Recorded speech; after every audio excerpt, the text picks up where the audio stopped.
22 horas 30 minutos y llegó el momento de cada día martes de nuestro segmento de Palabra Invertida con Javier Del Ponte, que está aquí en nuestros estudios. ¿Cómo estás, Javi? ¿Todo bien? ¿Qué tal, Julito? ¿Cómo estás? Buenas noches a todos. Aquí estamos arrancando otro día, otra semana, como cada martes, también con el segmento en vivo. Vamos a decirle a la gente que te pueden seguir, que ya se están empezando a enganchar. Sí, ahí claro, en la transmisión. estamos haciendo la transmisión en vivo por la aplicación de Instagram desde mi cuenta personal, que es Javier Del Ponte. Así que bueno, quien quiera sumarse ahí a la transmisión por video lo puede hacer directamente de la aplicación. También estamos transmitiendo online por la aplicación de TuneIn, tanto para Android como para iOS. Muy Así bien. También salimos a través del 106.1 FM. Y desde www.am1330.com.ar. Muchas opciones para escucharnos. La idea es que no se pierdan el programa y que se vayan enganchando. Hoy tenemos para charlar un tema que nos había dejado la semana pasada Isabel Aida, que eran dos palabras. Eran dos palabras, sí. Que en realidad si las juntás... Claro, el tema es que... Las palabras, vamos a decir cuáles eran. Sí, era admitir y realidad, ¿no? Bien. Y bueno, justamente yo recuerdo que vos habías hecho este simple juego de admitir la realidad. Bueno, claro. Pero justamente esa donde me quiero apartar, digamos. Me quiero apartar de admitir la realidad. ¿Por qué? Porque hay que primero preguntarse justamente cómo se construye la realidad, qué es la realidad, ¿sí? Desde qué perspectiva justamente la vamos a analizar. Y para eso, digamos, quiero anticipar que va a ser un segmento de los más complejos que vamos a plantear, digamos. Realmente va a ser un planteo difícil, con muchas aristas, y que tal vez incluso nos quede, digamos, para una segunda parte. Por lo pronto voy a iniciar con una afirmación que, como hago usualmente, la voy a tener que fundamentar, pero la anticipo, ¿sí? Bien. A modo de bombita. Ok. En primer lugar, lo de admitir la realidad, si bien, digamos, no es completamente, vamos a decir, erróneo, uno podría decir que cierta cuestión de la admisión, digamos, de la realidad tiene que ver, digamos, como partícipe en la posibilidad de una transformación incluso de la posición del sujeto en su realidad, por supuesto, ¿no? Es decir, todo análisis en algún punto, digamos, tiene un giro en torno a la admisión de algo, es decir, que algo se acepte, es decir, que algo son palabras que no son los más felices, pero bueno, de alguna manera justamente es esto, ¿no? Admitir, que algo se admita. De todos modos, digamos, me parece interesante complejizar la cuestión y llevarla para este lado. Es decir, que la realidad es puramente subjetiva. Y si bien lo que vos habías planteado, Julio, de esto de aceptar la realidad no excluye la idea que yo planteo de que la realidad es subjetiva, sí en algún punto puede llegar a oscurecer el planteo. Entonces lo voy a radicalizar y voy a decir, no existe la realidad. Es decir, esa realidad, la realidad con mayúscula no existe. O sea, cada uno construye una realidad propia a partir de la sociedad donde vive, de la edad en la que está, de la situación económica en la que está. A partir de una cantidad de conjunto de cosas construye una realidad diaria. Va a participar, digamos, de esa realidad. Que cree que es la realidad porque es lo que le tocó vivir. A ver, vamos a decirlo así. Por un lado es este planteo que vos estás haciendo, digamos, tiene que ver con las condiciones bien circunstanciales, digamos, de una persona en eso que, vamos a decir, le toca. ¿Bien? Sin embargo, estoy siendo mucho más radical con el planteo. Vamos a hacer un ejemplo. Si uno pone, digamos, en una habitación a 50 personas y empieza a realizar cosas o se empiezan a dar diferentes diferentes cuestiones dentro de esa misma habitación, discusiones, lo que fuera, y preguntamos luego a cada una de esas personas qué vivió, seguramente lo que haya vivido va a ser completamente diferente uno del otro. Esto nos lleva a la siguiente afirmación, que la realidad se construye discursivamente. Es decir, no hay realidad por fuera de la textualización de la realidad. Es decir, lo que yo construyo con la palabra, con mi discurso, implica justamente la realidad, pero la realidad que uno ha vivido. Es decir, esa realidad digamos, como experiencia, esa realidad circunstancial, digamos, que compromete pura y exclusivamente a aquel que la vive. Ajá. Bien. Por otro lado, digamos, y acá empiezo a complejizar la cuestión, ustedes se van a dar cuenta que esto tiene muchas aristas, es muy complejo. Habíamos dicho, y recuerdo que en otros segmentos planteamos justamente esto de la creación de la realidad y las invenciones, ¿no? De los verosímiles, claro, ¿no? que uno mismo construye. E incluso lo habíamos situado en la dimensión de los medios masivos de comunicación. Y decíamos cómo esta dimensión, digamos, de difusión masiva implicaba, digamos, la posibilidad de construir a partir de lo que se hablaba una realidad. Uh-huh. ¿Sí? Ahora, esto nos lleva también a plantear, digamos, que la realidad está posibilitada en su construcción por el lenguaje. ¿Sí? Es decir, sí, habría una relación específica entre la realidad, ¿no?, como efecto, uh-huh, y el lenguaje. ¿Bien? Eso por un lado. bien. Por otro lado, digamos, no perdamos de vista, digamos, que esto está en el horizonte y es la brújula que tenemos que mantener, que la realidad es puramente subjetiva, digamos, es de quien la vive, ¿sí? Es circunstancial y compromete, digamos, a ese sujeto que la vive. ¿Bien? Y a pesar de estar en una misma situación, cada uno ha vivido algo diferente. Construye una realidad diferente. En ese sentido, claro, digamos, la realidad de la que participa, la realidad de la que construye, es una realidad diferente a la de los otros, digamos, que han compartido esa misma circunstancia. ¿Bien? Uh-huh. Ahora, esto que yo digo, digamos, de que la realidad está, vamos a decir así, permitida por el lenguaje, si lo ampliamos, implica que la realidad deviene de una relación específica del sujeto con el lenguaje. ¿Sí? Okay. La relación que mantiene el sujeto con el lenguaje va a dar un modo de realidad, ¿sí? Que no quiere decir todavía la realidad particular, sino una modalidad de realidad. O sea que ¿sí? es cultural. No llegamos a ese nivel, estamos en un nivel subjetivo. Porque yo pensaba estamos articulando. Una tribu de sí. África que está perdida, que no tiene contacto con sí. la sociedad actual, construye una realidad a partir de ¿qué? De un lenguaje. Por supuesto. O sea que a partir de la comunicación existe una realidad. Por supuesto. Si no, sería algo como Mirá, mágico. Te voy a contar una anécdota, digamos, que sucedió hoy. Estábamos en un grupo, digamos, de estudio y alguien necesitaba decir algo y quería transmitir una idea y no podía. Y cuando yo entiendo más o menos a dónde va, aventuro una palabra y le digo, bueno, es esto. Y me dice, eso, ¿no? Es decir, se terminó de construir, la idea se construyó a partir de que encontró la palabra. Claro. ¿Ven? Ahora, en este momento tenemos que hacer una gran e importante diferenciación y sumamente difícil. Sumamente difícil.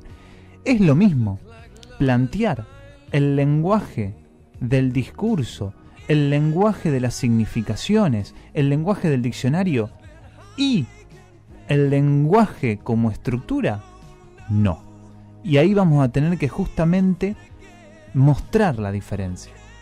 Por un lado, tenemos esto que yo decía, el lenguaje de las significaciones. Esto que nosotros creemos que significa algo. Decimos una palabra y inmediatamente conocemos un significado. Si no lo conocemos y más o menos tenemos una idea, lo podemos encontrar en el diccionario. Es decir, es el lenguaje de las significaciones. Es el lenguaje que aparece ilusoriamente como un instrumento de comunicación. Bueno, ese lenguaje es el que podemos remitir, por ejemplo, a la realidad que construyen los medios de comunicación en este hablar, en esta discursividad. Bien. Ahora, cuando yo planteo que el sujeto construye su realidad por una relación específica al lenguaje, me estoy refiriendo al lenguaje como estructura. Dicho de otra manera, a la estructura del lenguaje, que no es el lenguaje de las significaciones, es la base, es el cimiento sobre el que después se edifica el lenguaje de las significaciones. Voy a intentar ilustrarlo de esta manera. Cuando ustedes escuchan a alguien hablar que no participa de su lenguaje, lo que escuchan es ruido. Ujú. Y si prestamos atención, lo que nosotros hacemos es ruido. Solamente que hay una asociación secundaria, vamos a decir así, entre el ruido y la significación. Pero si nos vamos a la base, al cimiento, el lenguaje como estructura es pura diferencia de ruido. Es un ruido que es diferente a otro ruido y que no significa absolutamente nada. Y alguien que nace sin el don de la voz y de la audición, ¿dónde construye su realidad? A partir de la diferencia en otros elementos. Si Ok. no es sonoro, Es si visual, alguien, digamos, puede ser visual, exactamente. pura y Es exclusivamente. decir, se trata solamente de la diferencia de elementos. En este Ok. caso lo situé en la diferencia fonemática, pero Claro. puede ser también la diferencia, digamos, a partir de la gestualidad, porque Sí. son solamente gestos diferentes, que después, digamos, aparece el nivel de las significaciones, pero estoy en el piso anterior. Ujú. Estamos en la estructura, en la base, es pura diferencia. Si yo digo A, es solamente diferente a B. Y si quiero hacer el sonido de la P, sin decir P, es ese Ujú. sonido es puramente diferente y nada más que diferente, sin ninguna significación ni nada positivo al sonido este. El sonido de la T, el sonido de la P como fonema son solamente diferentes. No hay significación, no hay nada positivo. Eso es a lo que yo me refiero cuando hablo de estructura del lenguaje. La pura diferencia con la que después se puede edificar estas significaciones, ¿no? Es decir, Ujú. al ruidito Le de la T agregamos- le decimos, no sé, que significa tal cosa. Y así se empezó a construir paulatinamente, digamos, a partir de estos elementos puramente diferenciales, la relación del lenguaje a la realidad. Es decir, cuando alguien, por ejemplo, yo recuerdo que en un segmento lo hicimos, trazó la letra fenicia, que es como la A mayúscula nuestra dada Ujú. vuelta, y dijo un sonido y lo vinculó a un animal, ahí la pura diferencia quedó significada con algo, ¿sí? Pero eso ya es lenguaje discursivo. Estamos en este nivel, el lenguaje como estructura. Entonces, volvemos a la cuestión de la admisión y la realidad. La realidad se construye a partir de la relación específica que tiene el sujeto con el lenguaje como estructura. ¿Bien? O sea que vuelvo a lo que te dije antes, es pura y exclusivamente una cuestión cultural, porque si el sujeto nace en determinado... Es cómo se hablamos vincula hace un con rato. eso. Ah, ok. Es ok. cómo se vincula con eso que lo antecede. Porque si porque nace en un lugar donde culturalmente lo ubica en otro espacio, en otro tiempo y otra forma de ver las cosas, va a construir una realidad. Pero no se totalmente trata de eso, distinta. porque lo que vos estás trayendo, Julito, que es el nivel cultural, es el nivel de la significación. Ah, ok. Y yo estoy llevándote a un nivel más, vamos a Por decirlo eso, así, es anterior. yo Es entendí anterior. eso. Lo que me parece es que ese nivel anterior sí o sí te lleva a lo otro, o sea, no puedes Posteriormente, aislarlo. a ese posteriormente, ser. las significaciones vienen después. Estamos planteando cómo se constituye la estructura psíquica de un sujeto, ¿sí?, a partir de la relación a este sistema lingüístico que es puramente diferencia. Por eso te decía, Todavía no hay significación. Si no tenían el don de poder explicarlo, cómo construían esa realidad. Y ahí tiene que ver lo sensitivo también. Yo cuando hice un curso de lengua de señas les preguntaba cómo hacían para diferenciar los gustos, los colores, Sí. y me decían que era más que nada una cuestión sensitiva, que el fuego lo asociaban con lo rojo, que lo frío, lo cítrico con los amarillos, pero porque les habían explicado, no Claro. porque ellos al nacer sin esos sentidos no lo pueden tener naturalmente, Claro. digamos. Entonces lo podrían haber dicho de cualquier forma, a lo mismo, y ellos lo habrían entendido así. Claro, buscarían otros De acuerdo a lo elementos que para sienten, plantear, claro. digamos. Es sensitivo, Claro. más que nada, visual y sensitivo. Bien. Volvemos entonces Dale. a este punto. El lenguaje, ¿sí?, el lenguaje como estructura antecede a toda aparición, digamos, del sujeto. Es decir, lo anticipa. Está ahí desde antes. Y se va a producir, digamos, en ese encuentro del sujeto con el lenguaje una relación específica. Si el lenguaje termina siendo interiorizado y reprimido, ¿sí?, se va a producir la ilusión de que este sujeto, con su yo, habla el lenguaje, ¿sí? Esto es la construcción neurótica, es la ilusión, es un modo de habitar y de construir una realidad, ¿sí? Un modo. Entonces ahí nosotros tenemos, ¿sí?, una relación en donde el lenguaje termina siendo interiorizado, reprimido, produciendo la ilusión de que se habla. Entonces ahí tenemos todas estas cosas que hemos trabajado en otros segmentos, en donde uno dice me llamo, cuando en realidad nunca te llamaste, Claro. ¿sí? Es decir, hablo cuando en realidad hablaste secundariamente, porque primero has sido hablado, primero has sido avanzado y avasallado por el lenguaje. Sí, Ahora, o esto que decíamos de sale el sol, ¿no? Que uno cree que el sol sale y el sol entra, cuando en realidad es la Tierra la que gira en torno al sol. exactamente, y son nunca ilusiones. se ubican en ese lugar. Bien, son ilusiones con las que el neurótico, digamos, Convive convive diariamente, sí. Ahora, hay otro modo de construir esta realidad que tiene que ver con otra relación al lenguaje, Sí. y vamos a decirlo así, en la psicosis, ¿sí?, el lenguaje no se reprime, Ajá. el lenguaje queda como algo ajeno, queda como algo invasivo que está ahí como amenazante, y produce en las alucinaciones de la psicosis estos, digamos, personajes que generalmente son personajes enormes. Aparece Dios, aparece Jesús, aparece Napoleón, aparecen personajes realmente potentes, fuertes, ¿sí?, que todo el tiempo comprometen a ese sujeto. Es decir, cuando el psicótico ve, digamos, estas alucinaciones, digamos, tiene esa visualización, entiende muy bien que el lenguaje le es ajeno. ¿Por qué? Porque esas figuras de gran potencia le hablan constantemente, y lo que él dice está en relación a lo que las figuras le dicen. Por lo tanto, los dos modos podrían establecerse de esta manera: o el lenguaje se interioriza, reprimiéndose, produciendo la ilusión de que uno habla, o el lenguaje queda como algo ajeno e invasivo, produciendo, digamos, esta relación menos ilusa, pero más sufriente, que es la de la psicosis. Y ahí es cuando ¿Sí? el sujeto se cree el mismo Dios. Nunca va a aparecer, digamos, en realidad no es que nunca, digamos, puede aparecer como puede que no, Ajá. digamos, en este tipo de estructuras, pero no es relevante en este punto, sino que lo relevante es justamente, digamos, que como el lenguaje en la figura de Dios quedó afuera, le es invasivo, y entonces todo el mundo parece convocarlo a él en la psicosis. Entonces todo lo que se hace está en torno a él. En la neurosis, digamos, eso generalmente queda velado, digamos, no es así, no está perseguido, digamos, no ve, ¿sí?, a Dios, no ve a Jesús. Es decir, esta cuestión no aparece. Y es cuando mucha justamente gente cree en eso, ¿es como una psicosis colectiva? Cuando mucha gente de repente cree lo que alguien dice que ve o que cree ser, y todos lo siguen, a partir de ahí creen lo mismo. ¿Cómo se genera eso? ¿Por empatía? ¿Porque se pega? No es una psicosis colectiva, no, claramente no lo es. Eso es bien neurótico. Okay. Eso es bien neurótico. Es decir, recuerdo, digamos, hay un texto muy, muy interesante, digamos, de Freud, que justamente trabaja Psicología de las masas, digamos, lo tituló.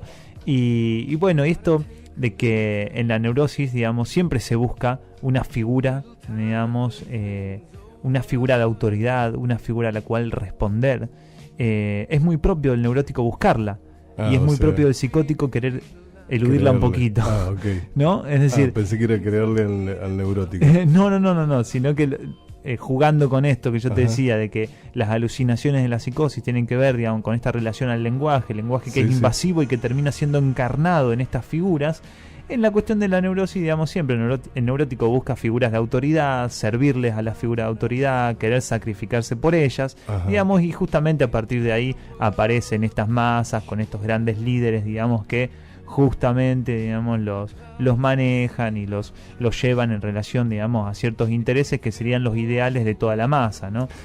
Cuando te dije esto del brote psicótico, últimamente como que se puso de moda en determinados actores o gente de los medios que obviamente por eso trascienden, que de repente tienen así estos ataques que dicen son brotes psicóticos, y yo no sabría si son o no. Yo te diría, mira, posiblemente peco de ignorante porque no debo haber visto los casos particulares, pero conociendo lo que es ese mundo, yo me tiraría más por una invención. Es decir, el brote psicótico generalmente responde a una estructura psicótica, digamos, si se aparece, digamos, con una descompensación de la estructura, no puede, digamos, después restituirse de una manera, digamos, tan limpia como ha pasado en algunos casos. Sí, los que supuestamente se restituyeron tienen que ver con la medicación, con continuar con un tratamiento. Supuestamente, vuelvo a esto, siempre estamos mirando desde afuera. Aquí en Calle Pellegrini hay un neuropsiquiátrico que está lleno de gente que te habla desde arriba y te parecen muy normales y te dicen que tienen que estar afuera, que les alcances cosas, que los lleves, que los saques. O sea, cualquier persona puede creer en ellos y a partir de ahí creer que la realidad que ellos construyen se parece tanto a la tuya que por qué no. Eso es lo que me queda la duda, de saber cuándo esa supuesta realidad que construyen, uno puede decir no es tan así, está un poquito desfasado. A ver, es que justamente, digamos, y a esto es donde apuntaba, yo sabía que, digamos, iba a ser muy complicado poder plantear algo como esto en 20 minutos, digamos, cosas que, por ejemplo, digamos, Lacan planteó en años, le llevó años plantear. Sabía que iba a ser difícil, pero lo quería apostar igual a esta cuestión. Como para hacer un poquito de cierre y recaer en lo que vos preguntaste, Julio, diría lo siguiente, que lo que se admite es el lenguaje. Lo que se admite o se rechaza es el lenguaje como estructura. Si se admite, se reprime, y el modo de habitar el mundo y de construir una realidad es a un modo neurótico. Ahora, si el lenguaje como estructura se rechaza, el modo de habitar y de construir una realidad es al modo psicótico, es decir, al modo invasivo, a eso que parece, digamos, justamente invadirlo constantemente al sujeto en esa realidad que vive y que aparece, digamos, con estas figuras de gran inmensidad. En la neurosis, digamos, esto es justamente diferente. Ahora, vamos a esto, a tomar lo primero que dije, justamente fundamentado en todo el desarrollo. La realidad es puramente subjetiva, porque a partir de los dos modos estos que hemos trabajado, de habitar y de construir una realidad, lo que se edifica sobre ese modo, sobre esa estructura de base, es justamente singular. Es decir, no hay manera, no hay posibilidad alguna de que dos sujetos hayan vivido la misma situación, de que su realidad sea exactamente la misma, por más que hayan compartido, digamos, una experiencia, ¿no? En un mismo momento y en un mismo lugar. Ni siquiera dos hermanos gemelos que se visten iguales y que están todo el tiempo juntos. Exactamente, la realidad es algo que se vive como experiencia y como experiencia es única de quien lo vive, y en ese sentido, digamos, desterramos completamente la idea de que existe una sola realidad, porque justamente si uno piensa que existe una sola realidad, todo lo que no se ajuste a lo que uno piensa como realidad queda como irreal. Y en realidad, vamos a decirlo así, jugando ya, valga la redundancia, lo interesante justamente es poder, digamos, salirse del binomio, digamos, realidad-irrealidad o verdad-falsedad, para habilitar justamente, digamos, estas, vamos a decir así, posiciones singulares, modos de vivir, de habitar, de construir un mundo, y que eso tiene que ver con una estructura en relación al lenguaje y con una edificación discursiva que tiene que ver con toda la, vamos a decir así, con toda la dimensión cultural que vos planteaste. Es decir, sobre esta estructura que yo planteé, ¿sí?, aparece la dimensión cultural con todas las significaciones, con las circunstancias particulares de vida, que a su vez, digamos, colaboran a la construcción de esta realidad que es puramente singular. O sea que cada uno puede ser feliz con su propia realidad mientras no haga daño a nadie. Sí, el tema es que justamente la realidad hace sufrir. Vamos a ver cómo hacemos para ser un poco más feliz, ¿no? Claro, bien. Bueno, vamos a decirle a la gente que pueden volver a escuchar este segmento. Sí, claro, pueden volver a escuchar este segmento, digamos, en nuestro canal de YouTube. En YouTube ponen ahí en el buscador Palabra Invertida y van a encontrar todos los segmentos que estuvimos realizando en el título, con la temática trabajada. Nos estamos poniendo al día, solamente faltaría un segmento para estar al día. Bien, exactamente al día. Manda saludos. Mandamos saludos a Daniela, por supuesto, a todos los que nos estuvieron siguiendo Ahí por la transmisión de Instagram. Magu Truiz preguntaba qué FM o AM era, así que después Magali aclarando. Ruiz. Sí, estamos por AM 1330, Mike. O en FM 106.1 también los pueden escuchar. Vamos a decirles a la gente que este segmento estuvo trabajado por el señor Javier Del Ponte, nuestro psicólogo y psicoanalista, y que lo pueden encontrar en el 153 66 4491. Repito, para cualquier consulta lo llaman a Javier Del Ponte al 153 66 4491 y arreglan con él, por supuesto, aquello que sientan que está desarreglado, sería. Bueno, Javi, un poco más sufrido que de costumbre. Dale. Julito, muchísimas gracias, y solamente, digamos, me gustaría terminar con esto. Si hubo algo que resultó demasiado confuso, por favor háganoslo saber. claro. Sé que este segmento ha sido de los más complejos, he intentado trabajar algo, creo que realmente fue, digamos, ideal justamente mi intención de trabajar esto, porque no se pudo, digamos, la realidad no supera. la realidad me real superó. realidad, decía Así que Sasha. si justamente hubo algo demasiado confuso, por favor háganoslo saber. Lo podemos retomar la semana que viene y hacer una segunda parte, digamos, en donde aclaremos algunas Bien. cuestiones en relación a esto. Mira, me dio una frase que decía que la ficción a veces se parece a la realidad, pero que la realidad nunca es igual a la ficción, porque la realidad siempre cambia a los finales. Sí, hay que ver si existe la diferencia entre ficción y realidad. Eso. Acá hay un mensaje que dice que agarró tarde hoy. Abrazo, Javi, Fede Bachi Ríguez, algo así. Fedrachi Ríguez, no sé qué. Pero bueno, dice que lo escuchará luego. Así que me parece muy bien, que luego nos escuche. Bueno. Javi, vamos con las noticias porque ya se nos hizo retardo. Hasta la semana que viene, entonces. 1330, las noticias, servicio informativo.